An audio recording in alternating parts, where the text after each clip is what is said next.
Today's video I'm going to teach you how to replace the drive shaft on a 2018 Honda CRV. So just to recap what's been going on, I made a part 1 to this video in which I diagnosed a noise that this car was making.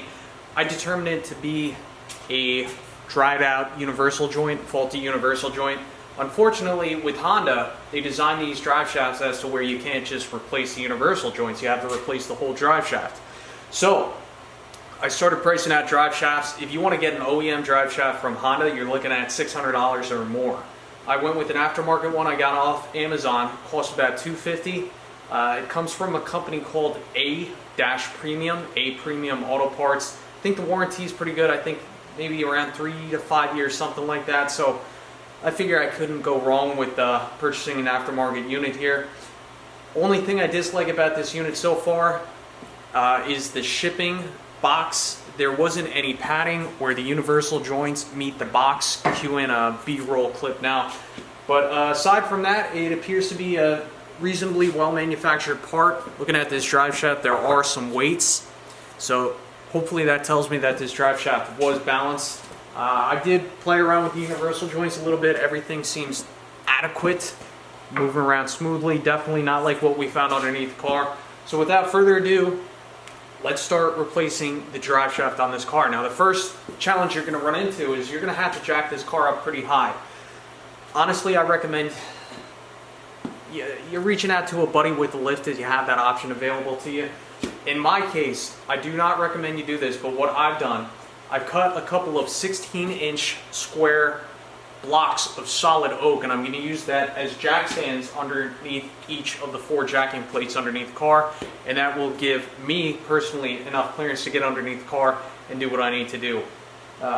This can be very deadly if you don't jack up the car properly and secure it properly, so if you don't know what you're doing, definitely seek professional advice. So let's start jacking up the car now. Now we're going to slide these blocks underneath the jacking plates. This side's nice and secure. Do the same thing on the other side.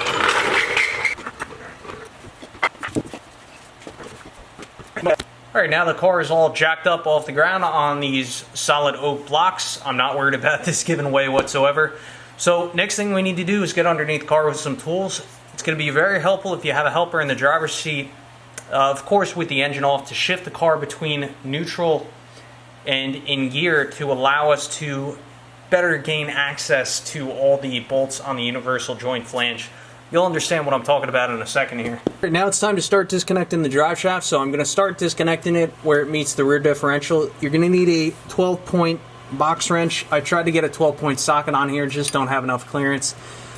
So this is probably what most of us guys working on a garage floor are going to do. I found that the easiest way to break these loose is to utilize a hammer.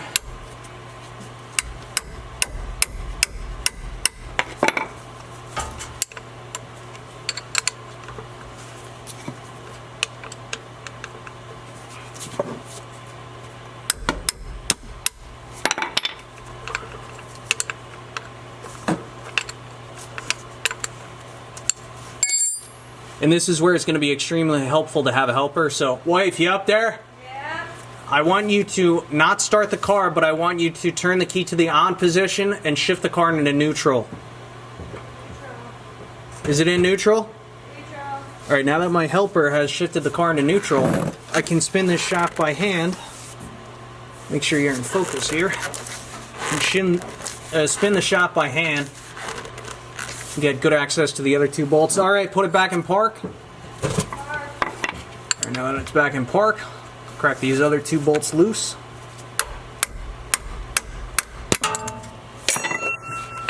Hello.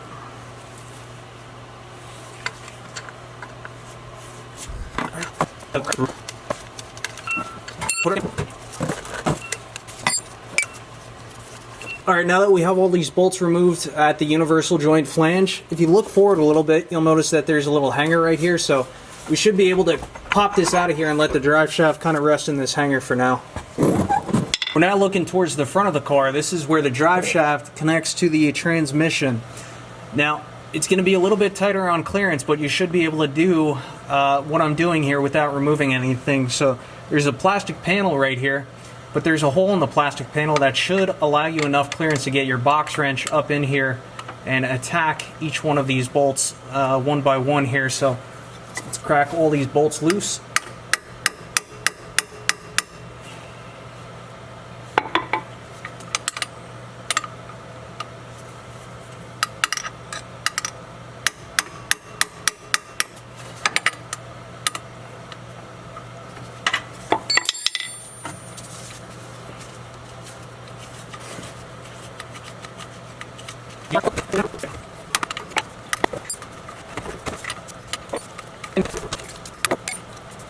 With the last bolt out of that forward universal joint flange, we should be able to knock it loose. And now we need to work on the center carrier bearing. Alright, now it's time to unbolt the center carrier bearing from the frame. And this carrier bearing should remain attached to this drive shaft. I do want to point out that the part of the drive shaft that expands in and out, this part goes towards the front of the car. The rear half of the drive shaft is more solid. Like if I take this, I can slide this in and out. This portion of the drive shaft, again, towards the front of the car. So 14 millimeter, these are 6-sided bolts, 2 of them right here.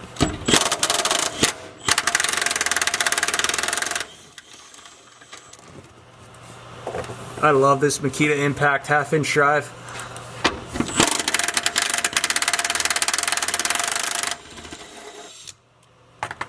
Alright, center carrier bearing is loose. So let's try and wiggle this drive shaft out of here. I'm going to try and slide it towards the back first. Drop the front down, let the front hit the floor. Slide it out the rest of the way. There she is, one drive a shaft. Alright, so this is the new drive shaft, this is the old drive shaft, and this is the wife. Now, wifey, what I want you to do is move these universal joints around, up and down. Tell me if you feel a difference between the two of them. One.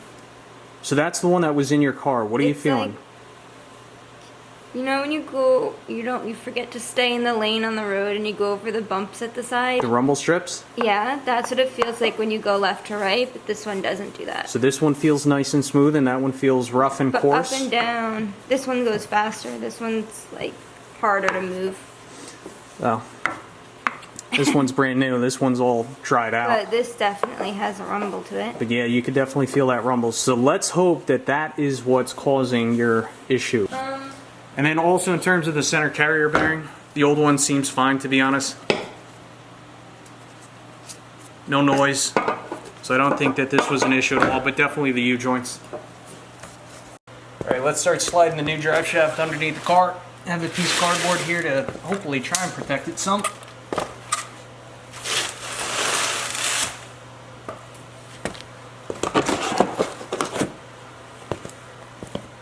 Alright, we have the drive shaft through this cradle.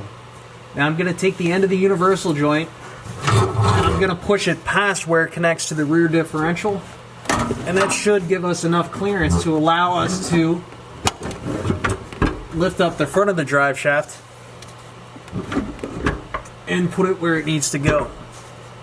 So I've gone past the connection point at the rear differential by about 6 inches. Let's turn the camera around, go to the front of the car and try and connect the front universal joint to the transmission. All right, let's see if she'll just lift up in there, go where she needs to go.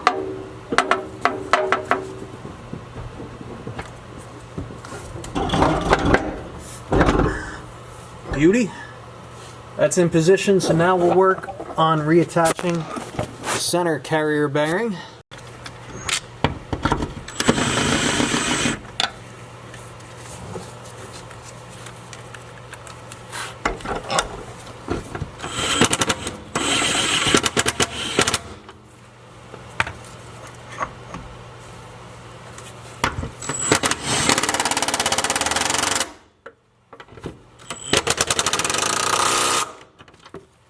You'll recall earlier in the video, I think I took a clip of this protective cap at this junction on the drive shaft. So there's a zip tie here, and there are instructions on this. You just simply cut the zip tie and then take this protective piece off. That's what it looks like. All right, now let's make our connection to the drive shaft at the front of the car. And because it's not connected to anything in the rear, all you do is spin it. Very simple.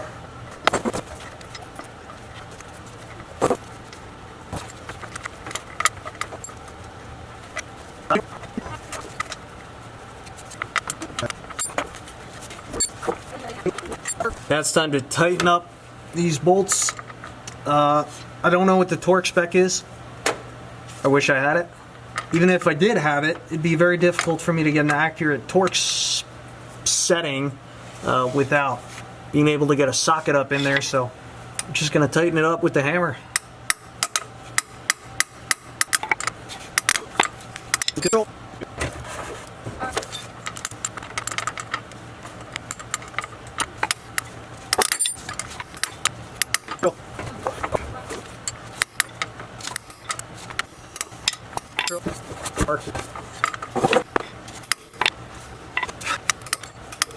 Good. And then finally we need to connect the differential to the drive shaft. So again, I have my helper in the car. You have it in neutral?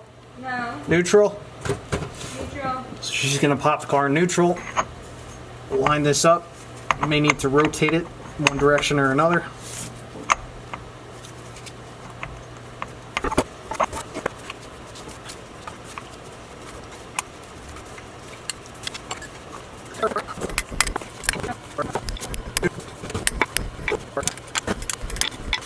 And that should do it for under the car. All the universal flange bolts are tightened up. The only thing I dislike about the aftermarket U-joint flange is it doesn't seat completely on the old flange, which isn't really a problem in the back. Let me show you what I dislike about this aftermarket part in the front. What I dislike about this fit in the front, again, we have the same issue where the flange isn't as wide as the old flange was, and thus leaves a little pocket where salt and other debris can collect in there. So I'm not a huge fan of that. But if I'm saving $350 on the wife's car and it's going to function just the same, well, it is what it is. So it sounds a little bit quieter, but unfortunately the car's still making a bit of that noise. Yeah, definitely still present. Alright, so let's recap where we're at and what I now believe the sound is. So, we replaced the drive shaft, took it for a test drive. Unfortunately, the sound was there. Although I have no regrets in replacing that drive shaft because I definitely know that the U-joints were faulty, we still have this sound. Now, I brought the car back in the garage, jacked it up, brought it up to speed in a safe manner, and I really didn't hear anything that I would describe as a bearing sound. Now, the sound is symmetrical, meaning it kind of is equal with the speed of the tires. Whoa, whoa, whoa, whoa, whoa, whoa, whoa, whoa, whoa, whoa, whoa, whoa, whoa, whoa, whoa. And it decreases with speed. Whoa, whoa, whoa, whoa, whoa, whoa, whoa, whoa, whoa, whoa, whoa. You know, equally as the car decreases. Braking has no effect over it whatsoever. Having the car jacked up, not hearing any noise, no rock in any of the front wheels, I can say at this point I feel like it's definitely not a wheel bearing. What I do highly suspect it is, at this point, I suspect it's faulty tires. So I was doing some more research about faulty tires and watching a mechanic diagnose faulty tires. He said the thing to do, go to your tires and feel them with gloved hands. And what you want to feel for is uneven wear and or, what did he describe it? Sheared off thread.